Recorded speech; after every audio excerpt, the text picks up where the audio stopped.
Buenas noches, ya sabéis, esto es Kini on the Road. Me encanta que os suscribáis porque eso me motiva y que comentéis, critiquéis, compartáis. Todo está permitido en este canal. Hoy, desde Dakar, capital de Senegal, vuestro fiel amigo Kini, vamos a hablar de economía e inversión. No vamos a extendernos mucho, no quiero alargar el vídeo más de 10 minutos, porque como ya he dicho, la gente luego no se queda muy bien con el hilo de la historia y me gusta que los vídeos tengan difusión y que os gusten y que os quedéis un poco pegados a la pantalla un ratín. El artículo de hoy va en respuesta a un artículo de Joan Blanco en La Razón, que he leído por LinkedIn. Joan, si escuchas este vídeo, me ha gustado mucho porque me gusta mucho la geopolítica, me gusta la historia, me gusta la economía. No soy un erudito, no he estudiado en ninguna gran universidad, ni he estudiado un máster en economía, pero hago mis pinitos como algunos. Y bueno, pues este artículo decía algunas cosas interesantes. Voy a remarcar sobre todo dos. Una era que en España 74% del patrimonio familiar está metido en ladrillo. Es muy poca la inversión que se mete en inversiones alternativas como son las criptomonedas o la bolsa. Y ponía en comparación a Estados Unidos, donde casi 50% de los americanos tienen inversión en bolsa frente a casi pues, un 14% de españoles. Y al final del artículo de LinkedIn, luego también he leído el artículo de Soan, donde hablaba de un economista, Gerardo Barros, que me ha parecido también muy interesante.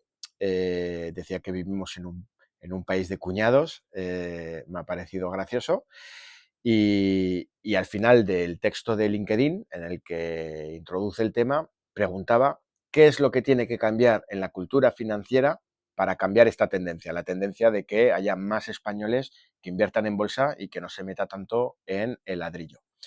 Y contestando a Soan, yo creo que el problema no está en la cultura financiera, sino en la cultura informativa en España, porque en España pues se da mucha importancia a los programas del corazón, a cosas un poco más efímeras, mucho fútbol, mucho deporte, lo cual está bien, también me gusta, eh, pero se da muy poca importancia a la geopolítica. Eso lo vemos representado hoy en el gobierno de España, en nuestra posición en la geopolítica mundial, lo vemos en nuestras relaciones hoy con Donald Trump, en nuestras relaciones con otros países del mundo y bueno, yo creo que es el fiel reflejo de nuestra sociedad. A mí me gusta mucho la geopolítica y es por eso que he hecho este canal, la historia, los asuntos sociales, desde un punto de vista que es el mío, de un español que lleva 15 años viajando y viviendo por el mundo, especialmente en África, ¿no? Y voy a daros un caso que explica un poco esto y os voy a contar también una anécdota que para mi amigo Jesús ha sido muy graciosa, para mí no lo fue, pero ayer se estaba partiendo el culo, así que me pareció o me ha parecido oportuno leyendo este artículo hoy comentar esto, ¿no? Bueno, pues para daros primero el ejemplo de por qué España pues está muy detrás en el conocimiento de lo que es geopolítica y asuntos internacionales, que está para mí ligado muy, muy, muy, muy, muy mucho con la bolsa. Pues este verano estaba de vacaciones en Pamplona, estaba viendo la tele con mi padre, era el día en el que Vladimir Putin y Donald Trump se reunían en Alaska, yo estaba siguiendo por mis vías que no son españolas, por cierto, pues las noticias con respecto a esto, ¿no? Y en un momento dado, pues estábamos mirando la tele y yo quería ver en los informativos españoles pues lo que se iba a hablar sobre el encuentro entre Donald Trump y Vladimir Putin en Alaska. ¿Y cuál fue mi sorpresa? Ya no me sorprende tanto porque sé en el mundo, sé el país que somos y cómo somos.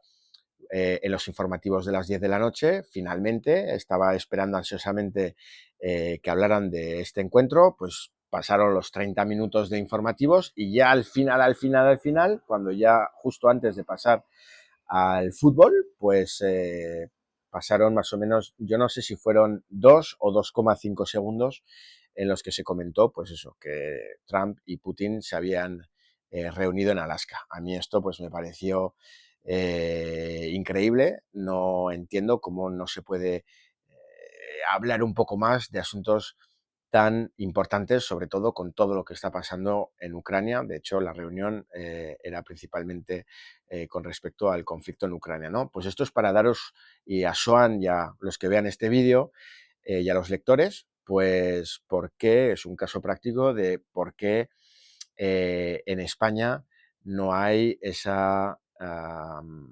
interés en inversión en bolsa, porque la geopolítica está 90% vinculada a todos estos asuntos, y entonces pues el que no conoce de geopolítica y el que no sigue los asuntos internacionales, pues va a ser muy difícil para él tomar decisiones acertadas en bolsa. Y si queréis, os interesa, os contaré cómo hago mis pinitos, las aplicaciones que utilizo, incluso dar algunos consejos para comenzar en este mundo, y ya está. La anécdota que os quiero contar es una anécdota que, como os digo, pues a Jesús él se partió el culo ayer, y a mí no me parece tan graciosa. Y es que hace un tiempo pues había comprado las acciones de una empresa a un valor de $30, perdona, $3, y tenía aproximadamente, pues vamos a decir, 100 acciones, ¿no? Entonces tenía $300 en bolsa. Entonces, pues un día me levanté por la mañana, y cuando estás estás metido en estos pinitos de la bolsa, pues todos los días pues vas a mirar un poco tus acciones. Esto es así, es tu dinero, pues al final pues echas un vistazo, ¿no? Cómo van tus acciones, para intentar ver si has ganado, oye, pues igual hay que vender, o si estás perdiendo, pues igual hay que vender también, o hay que mantener y tal, ¿no? Hay que seguir un poco las noticias y tal, ya hablaremos de esto. Bueno, pues del día a la mañana mis $300 pues se habían multiplicado por 30. Entonces, en lugar de tener $300, pues yo tenía 90.000. Entonces, yo llamé a mi mujer y estaba completamente emocionado. Yo le dije que, bueno, que casi nos habíamos hecho millonarios, que tenía $90.000 ganados de la noche a la mañana. Y bueno, pues os podéis imaginar, ¿no? Con mi mujer, que no entiende además mucho de bolsa, yo intenté buscar en las noticias, no encontraba realmente noticias relacionadas con esta acción. De hecho, esto es un valor de preapertura, que se llama, de premercado, y es decir que en Estados Unidos, donde yo tenía la acción, todavía eran las 2 o 3 de la madrugada y no había muchas noticias, ¿no? Entonces, cuando intenté buscar, pues no obtenía la información. Y entonces, pues os podéis imaginar, pues mi mujer y yo ya habíamos hecho planes para irnos de vacaciones, para llevar a nuestro hijo a la universidad. Ya sabíamos que íbamos a meter $70.000 para la universidad, $10.000 para irnos de vacaciones y tal, ¿no? La emoción, os podéis imaginar. Mi mujer me dijo, joder, te lo dije, al final un día ibas a triunfar y tal, y no sé qué, ¿no? Y resulta que intenté vender mis acciones, es decir, que quería liquidar mis acciones y meter, pues yo qué sé, $85.000 de lado, ¿no? Y tener ese dinero para los planes que había hecho con mi mujer. Y la aplicación del banco, donde tengo mis acciones, pues no me dejaba hacer la transacción. Yo llamé al banco, me volví loco con el servicio técnico, les llamé de todo porque pensaba que me estaban robando, les dije que me tenían que solucionar esto inmediatamente, incluso si tenía que enviar por fax o por escáner una orden firmada con mi pasaporte para que me vendieran esas acciones, porque estaba viendo que el valor premercado también estaba variando, estaba bajando, estaba subiendo, estaba bajando, y decía, joder, oye, que yo quiero vender esto y tal, ¿no? Y nada, pues el banco no me dio mucha solución, porque también ellos tenían un poco de opacidad de información, porque no había salido todavía informaciones sobre esa acción. Así que nada, pues os podéis imaginar el estrés que estaba viviendo en esos momentos, porque no tenía respuestas del banco. Y bueno, la chica del servicio técnico, al final de muchos minutos de espera y tal, me dijo que había una transacción que hacía que la bolsa de Nueva York pues había anulado o prohibido todas las transacciones sobre esa acción, ¿no? Entonces, bueno, pues yo me quedé un poco alucinado, dije, oye, pues ¿qué es lo que va a pasar? Me dijeron, tienes que esperar hasta el martes, ¿no? Y yo, pues os podéis imaginar, esto era la mañana en Dakar, 8 o 9 de la mañana, cuando hablaba con mi mujer y tal, emocionada. Mi mujer me escribía cada 20 minutos si había vendido las acciones y tal y cual, ¿no? Y resulta que alrededor de la 1 del mediodía estaba comiendo, seguía mirando las noticias y tal, y así encontré la noticia en Yahoo Finance, que es una web bastante guay para encontrar todas estas noticias, donde decía que había habido un reverse split de 1 a 30 de estas acciones. Y os explico, porque ya sé que ahora mismo igual este término os suena un poco raro. Creo que voy a hacer algún vídeo más sobre esto, porque igual os interesa, y si hay likes, si hay views, pues os contaré cómo podéis entrar y hacer algunos pinitos sin necesariamente meter dinero. Se puede empezar con versiones demo, que están bastante guays y aplicaciones bastante fáciles de utilizar.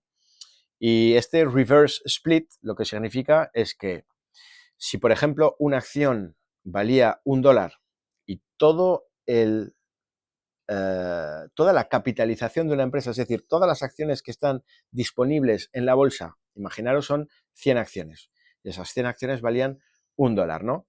Eso lo que significa es que de la noche a la mañana van a reducir el número de acciones en el mercado, por ejemplo, entre 10. En mi caso fue entre 30, ¿no? Pero en este caso, para hacerlo fácil, lo hago con un ejercicio de 10. Luego, si todo el mundo tiene, entre todo el mundo que tiene acciones, tienen 100 acciones que valen $1, la capitalización total de la empresa son $100, ¿no?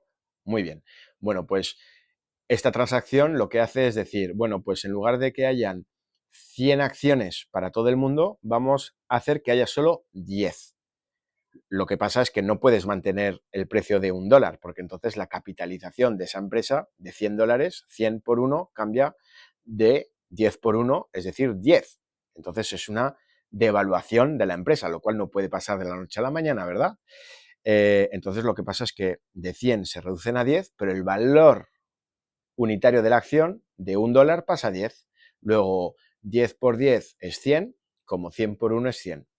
Luego, primero, ¿por qué el Nasdaq o las empresas o las bolsas hacen esto? Esto pasa sobre todo con acciones que valen muy poco. Hay tal número de acciones en el mercado que hay demasiados accionistas porque está repartido entre demasiada gente, y cuando hay asambleas generales estás obligado como empresa pública a invitar a los accionistas y se tienen que tomar decisiones en esa asamblea general. Como está tan repartido, es muy difícil tomar decisiones y avanzar en decisiones estratégicas para la empresa. Luego se reduce el número de acciones y así se reduce también el número de personas que tienen acciones.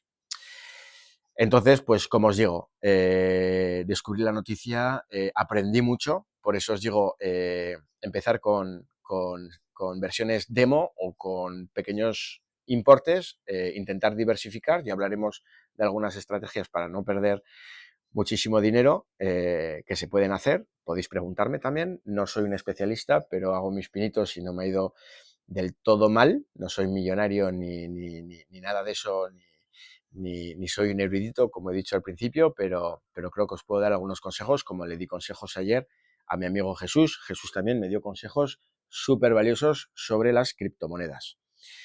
Bueno, pues cuando aprendí lo que había pasado, os podéis imaginar, tenía que llamar a mi mujer y anunciarle que no nos íbamos a ir de vacaciones, que nuestro hijo no iba a estudiar en Estados Unidos y que me habían, bueno, que era un poco tonto. Mi mujer, gracias a Dios, Rayana, que la quiero como un sol, pues me dio todo el apoyo. De ahí es muy importante tener siempre apoyo en la vida, dar gracias a la gente que está alrededor vuestra, porque le dije que casi que era un inútil, que tal, porque claro, me había halagado tanto al principio que le dije, bueno, pues esto es parte del aprendizaje de entrar en bolsa, y por eso es un caso práctico y una anécdota, creo que graciosa, sobre cómo vais a aprender. Al final esto no vais a poder leer todos los libros y manuales técnicos para aprender y empezar a hacer vuestros pinitos. Hay que hacer vuestros pinitos de forma muy responsable. Como os he dicho al principio, no meter aquel dinero que no podéis perder, diversificar y divertiros. Así que espero que os haya gustado el vídeo de hoy. A Joan, si veis este vídeo, pues joder, que me hagas un comentario, pues me encantaría. A La Razón también, me gusta que pongáis este tipo de artículos. Me parece que es un poco corto, creo que se podría haber desarrollado un poco más. No obstante, me ha gustado mucho. Os deseo felices noches desde Dakar, capital de Senegal. Esto es Kini on the Road y nos vemos en el próximo vídeo.